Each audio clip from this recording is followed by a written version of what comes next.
علی اور چڑیا کی دوستی۔ ایک دن علی ایک جنگل میں گھومنے گیا۔ وہ پہاڑوں کی اونچائیوں اور ندیوں کی گہرائیوں کو دیکھ رہا تھا۔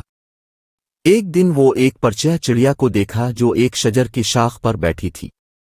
علی نے اس چڑیا کو دیکھ کر اس کی طرف بڑھ کر کہا، ہیلو، میں علی ہوں، تمہارا نام کیا ہے؟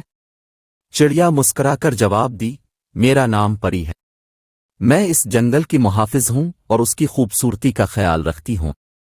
علی نے پری سے پوچھا، کیا تم مجھے اس جنگل کی سیر کروانے کا راستہ دکھا سکتی ہو؟ پری نے ایک مسکراہٹ کے ساتھ کہا، بال طرف دیکھو، تم وہ ندی دیکھ رہے ہو، اس ندی کا پار کرنے کے لیے وہ پیر استعمال کرو جو پانی پر چڑھائی ہے، پھر تم پہاڑوں کے اوپر جا سکتے ہو اور اس جنگل کی خوبصورت منظر کا لطف اٹھا سکتے ہو۔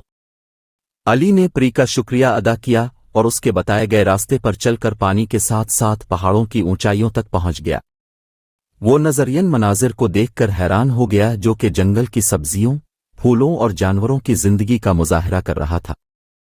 علی اور پری کی دوستی مزید مضبوط ہو گئی اور وہ مل کر جنگل کو اور اس کے رازوں کو جاننے کے لیے ہمیشہ محنت کرتے رہے۔ ان کی دوستی نے نہ صرف علی کی دنیا کو روشن کیا بلکہ پری کو بھی ایک اچھے دوست کی طرح مل کر ایک محبت بڑھائی۔ اس کہانی کی مورال، دوستی مخلوقات کے درمیان ایک خوبصورت رشتہ ہے جو محتاج محبت، احترام اور تفہیم کے ہوتا ہے۔